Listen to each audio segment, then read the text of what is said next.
నా పేరు గంగయ్య సార్. నేను medical and health department sir. గత 2 నెలల నుండి ఇక్కడ డిజాస్టర్ మేనేజ్మెంట్లో మాకు డ్యూటీస్ వేశారు సార్. అందులో భాగంగానే మేము విధులు ఈరోజు 2 to 10 సార్ మా డ్యూటీ. విధులు నిర్వహిస్తున్న సమయంలో 6 నుంచి 6:30 గంటల మధ్యలో వర్షము ఎక్కువ కావడంతో ఈ బిల్డింగ్ కూలిపోవడం జరిగింది సార్. మేమందరం భయాందోళనతో పరుగులు తీసాం సార్.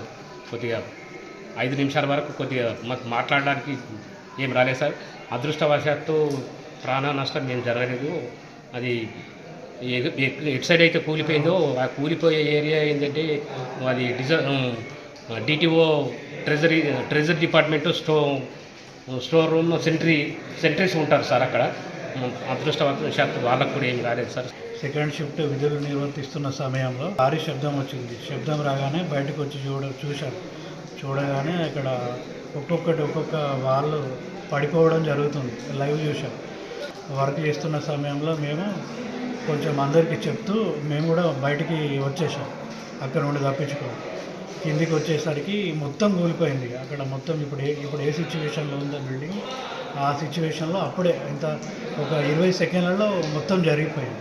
ఎవరికైనా కానీ అక్కడ ఇరుక్కుపోవడం కానీ ఎవరు జరగలేదు ఇప్పటి వరకు. అక్కడ ఉన్న సెంట్రీ కూడా బయటకు వచ్చేసారు మాతో పాటు.